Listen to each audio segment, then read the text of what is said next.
Selamat datang di channel Dere Production. Hari ini kita akan belajar bagaimana cara mengoperasikan aplikasi Raster ya, yaitu aplikasinya yang di sini kita gunakan adalah aplikasi Adobe Photoshop. Nah, di sini saya menggunakan versi yang CC. Bagi teman-teman yang menggunakan versi di bawahnya atau versi di atasnya, saya rasa nggak ada masalah karena secara default tampilan dasarnya masih sama ya.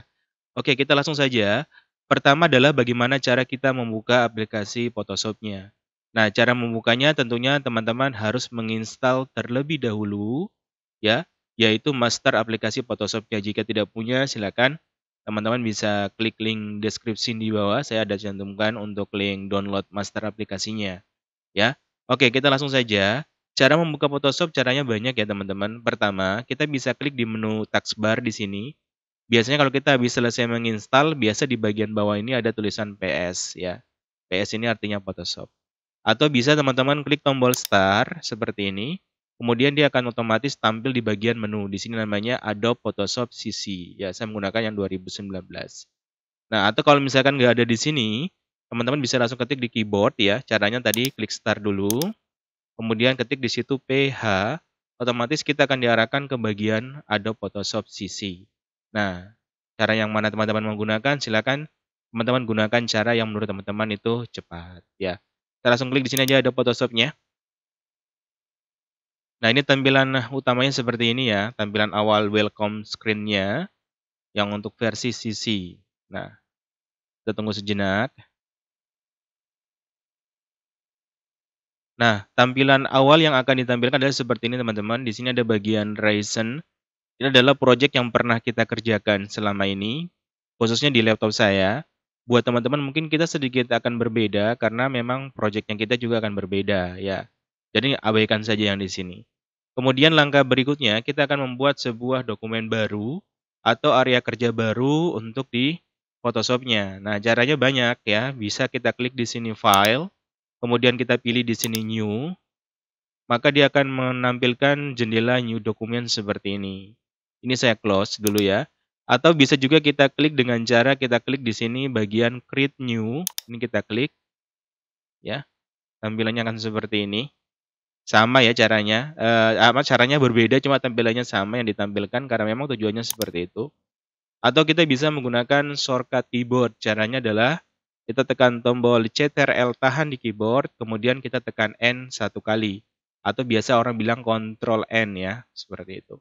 Nah, tampilannya akan sama seperti ini, yaitu menampilkan jendela new document.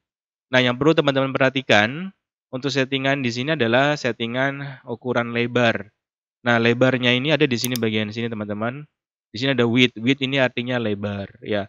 Namun sebelum kita menyeting ukuran lebarnya atau tingginya, kita harus tentukan dulu satuannya teman-teman di sini. Nah, teman-teman silakan pilih satuannya. Ingat, jangan sampai di sini satuannya pixel, kita buat 500 pixel nanti dikiranya senti ya.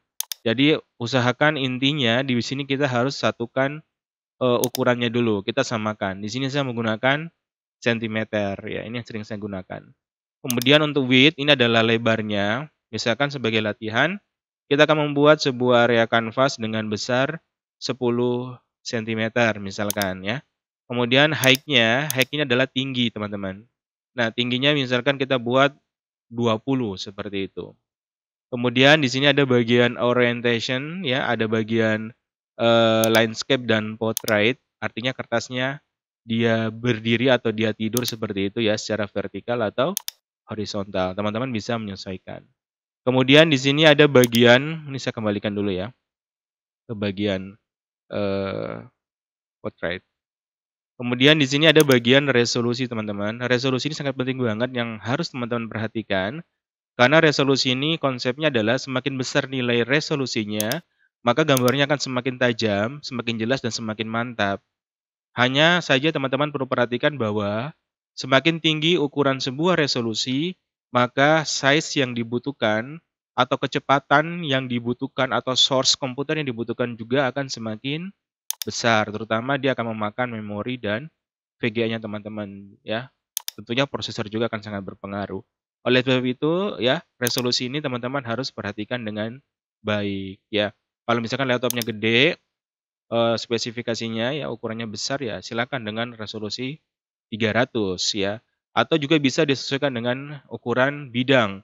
Misalnya ukuran 10 senti lebarnya, tingginya 20 senti dengan resolusi 300, dia akan beda rasanya ketika teman-teman menggunakan ukuran misalkan 100 senti, ya tingginya 200 senti, atau 1 kali 2 meter, kemudian menggunakan resolusi yang sama yaitu 300. Jelas rasanya akan berbeda.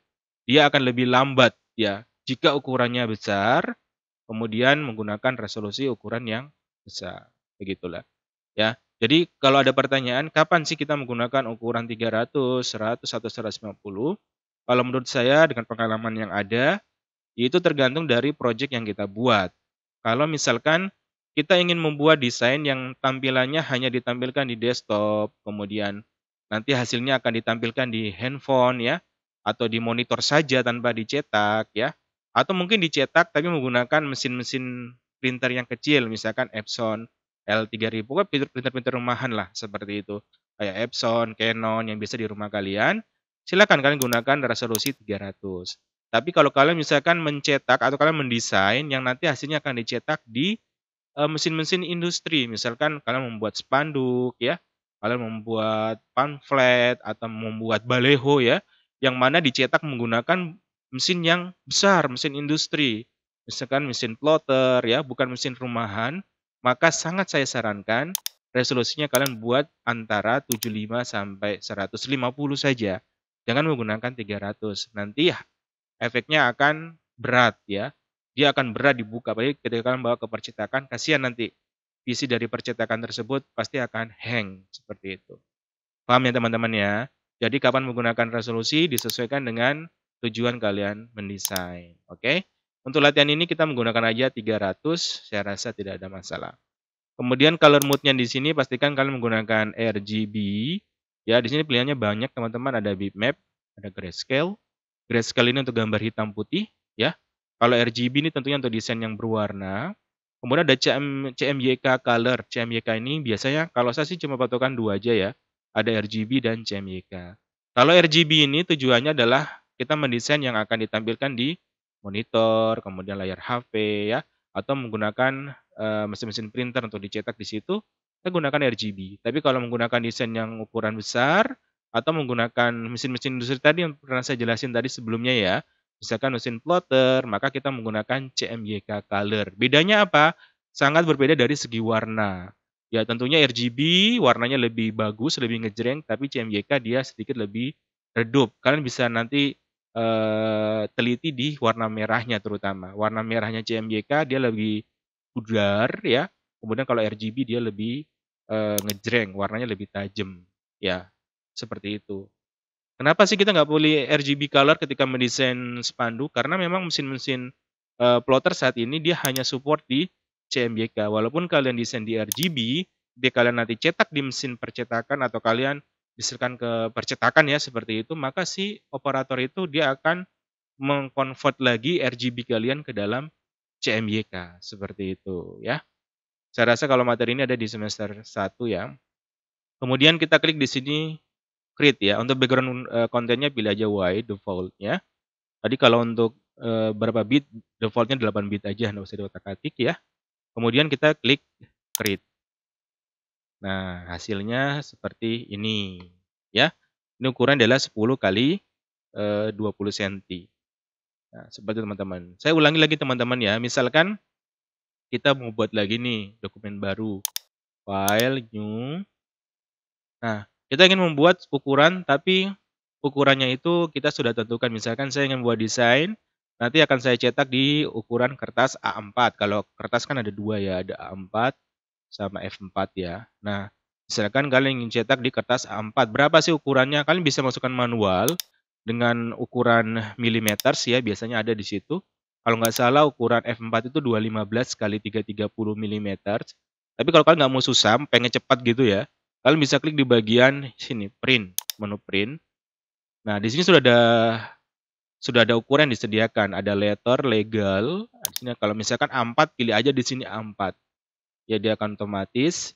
Cuma memang tadi yang saya katakan ya, di tutorial-tutorial saya sebelumnya juga saya mengatakan bahwa ketika kalian ingin mencetak di ukuran F4 ya, yang sedikit lebih panjang, di sini nggak akan ada menunya teman-teman.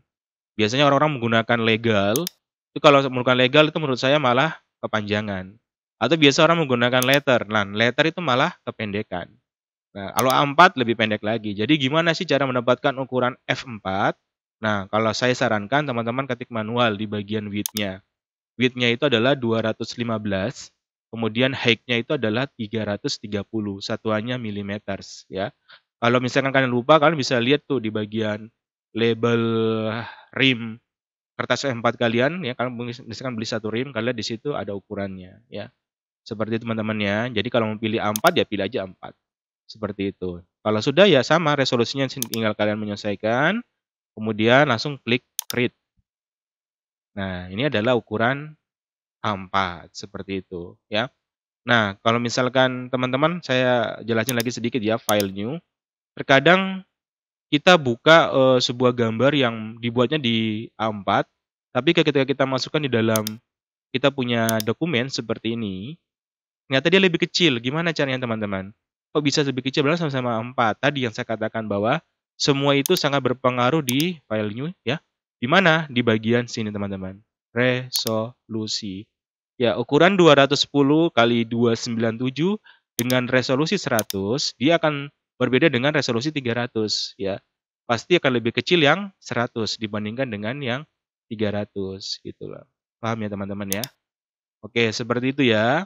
Ini adalah tutorial pertama bagaimana cara membuka Photoshop dan bagaimana cara membuat dokumen yang baru di Photoshop. Oke, kita akan masuk di video tutorial kedua. Kita akan pisahkan biar tidak terlalu panjang untuk dari segi durasinya. Oke, sampai ketemu di tutorial berikutnya.